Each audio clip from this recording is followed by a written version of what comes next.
Hello friends, നമസ്കാരം. Echo movie കണ്ടിട്ട് വന്നിരിക്കണം. എന്താണ് പറയണത് വെച്ചാൽ എങ്ങനെയാണ് തുടങ്ങേണ്ടത് എനിക്കറിയില്ല. അതായത് ഇപ്പോൾ ഞാൻ ആ ഹിൽസ് ഏരിയ നിന്ന് ഇങ്ങോട്ട് എത്തിയിട്ടില്ല. അത്രത്തോളം അത്രത്തോളം നമ്മളെ പടം ഉള്ളിലേക്ക് വലിച്ചു കൊണ്ടുപോകും. പടം നടക്കുന്നത് 90s കാലഘട്ടത്തിലാണ്. അതിലേക്കൊന്നും പോകുന്നില്ല, പല സ്പോയിലേഴ്സും കാര്യങ്ങളൊക്കെ ഉണ്ട്. പക്ഷെ എടുത്തു പറയേണ്ടത് അഭിനയിച്ചിരിക്കുന്ന ആളുകൾ മുതൽ BGM, ഡയറക്ഷൻ, സ്റ്റോറി. കിഷ്കിന്ധ കണ്ഠം ടീമാണ് പടം ഇതിന് മുൻപ് വന്നിട്ടുള്ള കാര്യമാണ്. കിഷ്കിന്ധ കണ്ഠം മൂവി ആ ടീമാണ് ഈ പടം ചെയ്തിരിക്കുന്നത്. ഫസ്റ്റ് മുതൽ പറയുകയാണെങ്കിൽ ത്രില്ലർ എന്ന് ഞാൻ പറയുന്നില്ല, ത്രില്ലർ ആണല്ലോ എന്നൊന്നും പറയുന്നില്ല. കിഷ്കിന്ധ കണ്ഠം മൂവി നമ്മൾ വീണ്ടും ഒന്നിക്കുമ്പോൾ പ്രതീക്ഷകൾ ഒരുപാടുണ്ടായിരുന്നു. എനിക്ക് തോന്നുന്നു കിഷ്കിന്ധ കണ്ഠത്തിനേക്കാളും ഒരുപാട് ഒരുപാട് മുകളിലാണ് ഈ സിനിമയുടെ ഒരു സ്റ്റോറി ലൈൻ, കണ്ടന്റും മിസ്റ്റീരിയസ്. ഇത് എല്ലാ കഥാപാത്രങ്ങളും മിസ്റ്റീരിയസ് ആണ്. മിസ്റ്റീരിയസ് ആയിട്ടുള്ള കഥാപാത്രങ്ങൾ അതിൽ കൂടുതലും, പ്രത്യേകിച്ച് വിനീതിന്റെ ഒക്കെ കഥാപാത്രം. വിനീതിനൊക്കെ അഭിനയിക്കാൻ അറിയില്ല എന്ന് പറയുന്ന ആളുകളൊക്കെ ചാട്ടവാറടിക്കണം.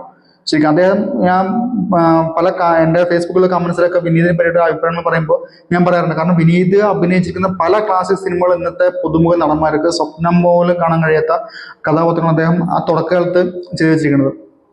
ഒരുപാട് കാലശേഷം, നല്ലൊരു കരിയർ ഗ്യാപ്പിന് ശേഷം പുള്ളിക്കാരൻ നല്ല രീതിയിൽ പെർഫോം ചെയ്യാനുള്ള ഒരു അവസരം കിട്ടുന്നുണ്ട്. അത് സെയിം നരയനും. മാത്രമല്ല, ഇതിൽ എനിക്ക് എടുത്തു പറയാനുള്ള, അല്ലെങ്കിൽ നാളെ ഫ്യൂച്ചറിൽ ഇനി വരാൻ പോകുന്ന മലയാള സിനിമയിൽ മലയാള സിനിമ ഭരിക്കുമെന്നും പറയുന്നില്ല, പക്ഷെ ഒരു അവിഭാജ്യ ഘടകമായിട്ട് മാറുന്ന ഒരു നടനാണ് സന്ദീപ്. സന്ദീപ് പൊളിച്ചടിക്കാൻ എന്തൊക്കെയൊക്കെയാ ക്ലൈമാക്സിലൊക്കെ ആളുടെ ഒരു ഫിസിക്, അയാളുടെ ഒരു ബോഡി ലാംഗ്വേജ്, മുൻപ് വന്നിട്ടുള്ള കഥാപാത്രങ്ങളോട് യാതൊരു സാമ്യമില്ല. കാരണം ഞാൻ അദ്ദേഹത്തെ ശ്രദ്ധിച്ചത് ഫാലിം എന്നുള്ളൊരു ബേസിലിന്റെ അനിയനായിട്ടുള്ള സിനിമയിലാണ്. പടത്തിൽ അദ്ദേഹത്തിന്റെ അനിയന്റെ റോളായിരുന്നു. അത്യാവശ്യം പെർഫോം ചെയ്യാനുള്ള റോൾ ഉണ്ടായിരുന്നു, നല്ല കാലിബർ ഉണ്ടായിരുന്നു. പക്ഷെ ആ പടം കിട്ടുന്ന ഇപ്പോൾ നിലവിൽ നസ്രീന് വെല്ലുവിളിയാവുന്ന ഒരു വ്യക്തിയാണെങ്കിൽ പറയാം സന്ദീപ്. നസ്രീനേക്കാളും ഒരുപാട് മുകളിലാണ് അഭിനയത്തിന്റെ കാര്യത്തിൽ. നല്ല പുള്ളിക്കാരൻ അഭിനയിക്കാൻ A to Z അഭിനയിക്കാൻ കൂളായിട്ടാണ് പുള്ളിക്കാരൻ അഭിനയിച്ച് വെച്ചിരിക്കുന്നത്. അതായത് ഒരു ആക്ടിങ് എങ്ങനെ ആവണമെന്ന് ആ പുള്ളിക്കാരൻ പഠിച്ച് ഈ പടത്തിൽ അഭിനയിച്ച് വെച്ചിട്ടുണ്ട്. അത് വന്നിട്ട് പോലുള്ള ഓരോ കഥാപാത്രങ്ങൾ, ആ ഫോറിൻ ലേഡി, എനിക്ക് പേരൊന്നും അറിയില്ല, ആ ഒരു ഫോറിൻ ലേഡി ആയിട്ട് വന്നിട്ടുള്ളൊരു കഥാപാത്രം, അവർ മുതൽ നരയൻ, അശോകന്റെ കഥാപാത്രമൊക്കെ എന്ന് പറയുന്നത് സ്പോയിലർ ആണ്, കൂടുതൽ പറയുന്നില്ല. പക്ഷെ നമുക്ക് പിടുത്തം തരാത്ത കഥാപാത്രങ്ങളാണ് ഇങ്ങനെയുള്ള നരയൻ. പിന്നെ ബിനു പപ്പ് വരുന്ന സമയത്തുള്ളൊരു ആ ഒരു സമയത്ത് ഒരു കണ്ടന്റ് നരേഷൻ പോണത്, കഥയുടെ സ്റ്റോറി ലൈൻ മാറണത്, എല്ലാം കിഡുവായിട്ട് വെച്ചിട്ടുള്ള ഒരു കാര്യം. ഇതിന്റെ റൈറ്റർ ബാഹുല രമേഷ്. അദ്ദേഹത്തിന്റെ ഹാറ്റ്സ് ഓഫ് മാൻ എന്ന് പറയുന്ന ഒരു സല്യൂട്ട് കൊടുക്കേണ്ട വ്യക്തിയാണ് ഈ റൈറ്റർ എന്ന് പറയുന്നത്. അത്രത്തോളം നമ്മളെ ഈ ഒരു ക്യൂരിയോസിറ്റി, അതായത് ഈ സിനിമയിൽ അഭിനയിച്ചിരിക്കുന്ന കഥാപാത്രങ്ങൾ നേരിടുന്ന ഒരു ഇറിറ്റേഷൻ ഉണ്ട്, മാനസിക പ്രശ്നമല്ല, ഒരു ഇറിറ്റേഷൻ, ബുദ്ധിമുട്ടും. ആ ഇറിറ്റേഷൻ അല്ലെങ്കിൽ അവർ നേരിടുന്ന വെല്ലുവിളി, കാര്യങ്ങൾ, ബുദ്ധിമുട്ടും സെയിം പ്രേക്ഷകരിലേക്ക് എത്തിക്കാൻ ഇതിന്റെ സംവിധായകനും അതുപോലെ തന്നെ റൈറ്ററും കഴിഞ്ഞു എന്നതാണ്. അതുപോലെ തന്നെ അഭിനയിച്ചിരുന്ന ആളുകൾക്കും കഴിഞ്ഞു എന്നതാണ് ഇതിന്റെ വിജയം, ഈ സിനിമയുടെ വിജയം. ഈ സിനിമ ഒരു കാരണവശാലും തിയേറ്ററിൽ മിസ് ചെയ്തത്. കാരണം സിനിമയെ സ്നേഹിക്കുന്ന അല്ലെങ്കിൽ സിനിമ ഇഷ്ടപ്പെടുന്ന, തിയേറ്റർ എക്സ്പീരിയൻസ് ഇഷ്ടപ്പെടുന്ന ആർക്കും പോയിട്ട് എൻജോയ് ചെയ്യാൻ പറ്റുന്ന പടമാണ്. ഞാനിത് പടത്തിന് പോകാൻ ലേറ്റായി, അത് എനിക്കിപ്പോഴും നഷ്ടപ്പെടുന്നു തോന്നുന്നുണ്ട്. കാരണം ഇതൊക്കെ റിലീസ് സമയത്ത് പോയി കാണേണ്ട പടമാണ്. എന്തായാലും അത്ര കാര്യമായിട്ട് വലിയൊരു രീതിയിൽ പബ്ലിസിറ്റി കൊടുക്കാതെ വന്ന് വലിയ പ്രതീക്ഷയില്ലാതെ കാണാൻ പോയൊരു പടമായിരുന്നു ഈ പടം എക്കോ എന്ന് പറയുന്നത്. കാരണം അധികം സ്റ്റാർ വലിയില്ലാത്ത കാസ്റ്റിംഗ് ആയിരുന്നു.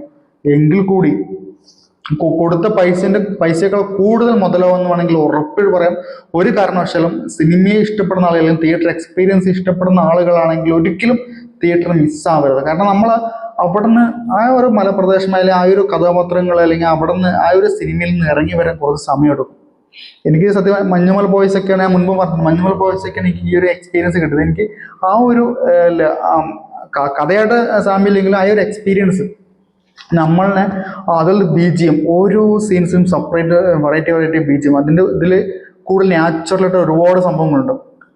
അതിലേക്കൊക്കെ BGM കൊണ്ടുപോകുന്ന രീതി, നമ്മൾ അതിനെ ട്രാക്കിലേക്ക് മാറും. ഇതിൽ വരുന്ന ഡോഗ്സ്, ആ മലപ്രദേശം, നമ്മൾ ആ ഡോഗ്സിനൊക്കെ ട്രെയിൻ ചെയ്തിരിക്കുന്ന രീതി സത്യം പറഞ്ഞാൽ അവരൊക്കെ ട്രെയിനേഴ്സിന് സല്യൂട്ട് കൊടുക്കണം. അത്രത്തോളം പെർഫെക്റ്റ് ആയിട്ട് ഓരോ കഥാപാത്രങ്ങളും, ഡോഗ്സ് വരെ.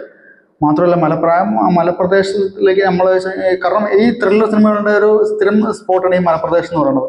അങ്ങോട്ട് നമ്മൾ എത്തിക്കും. ഞാൻ മുൻപ് പറഞ്ഞ പോലെ ഇത് കഥ പ്രസന്റ് അല്ല, ഈ 2025 നടക്കുന്ന ഒരു സ്റ്റോറി അല്ല, കുറച്ച് പുറകിലോട്ടാണ്. 980-70 കാലഘട്ടം തോന്നുന്നു. ആ ഒരു സമയത്ത് എടുക്കുന്ന എല്ലാ മേക്കിംഗ് ആയാലും ഡ്രസ്സിങ് രീതിയായാലും എല്ലാം പെർഫെക്റ്റ് എടുത്ത് വെച്ചിട്ടുണ്ട്. അതിനെല്ലാം ഒരു പഴുതുപോലും ഇല്ലാത്ത രീതിയിൽ സംവിധായകൻ ശ്രദ്ധിച്ചിട്ടുണ്ട്. മാത്രമല്ല കഥാപാത്രങ്ങൾ എനിക്ക് വരുന്ന ബിനു പപ്പു, നരയൻ, അശോകൻ, സന്ദീപ്, വിനീതിന്റെ ഒക്കെ ഒരു പക്ക പക്ക ക്രിമിനൽ. അദ്ദേഹത്തിന്റെ ഒക്കെ മറ്റേ നമ്മളൊരു മഴ എന്ന സിനിമയിൽ ആണ് അദ്ദേഹം വില്ലനായിട്ട് അഭിനയിച്ചിരിക്കുന്നത്. ഇതില് വില്ലൻ എന്ന് വെച്ചാൽ ഞാൻ കൂടുതൽ സ്പോയിലർ കാര്യങ്ങളൊന്നും പറയുന്നില്ല, ആ കഥാപാത്രങ്ങളുടെ സ്വഭാവ രീതിയൊന്നും പറയുന്നില്ല, സ്വഭാവങ്ങളൊന്നും പറയുന്നില്ല. പക്ഷെ ഈ ഒരു പടത്തിന് നിങ്ങൾ ഈ പടം തിയേറ്ററിൽ പോയി കണ്ടില്ലെങ്കിൽ ഈ വർഷത്തെ ഈ 2025 ലാസ്റ്റിലെ ഏറ്റവും വലിയ മിസ്സിംഗ് ആയിരിക്കും. കാരണം അത്രത്തോളം തിയേറ്റർ എക്സ്പീരിയൻസ് കിട്ടുന്ന ഒരു പടം തന്നെയാണ് എക്കോ.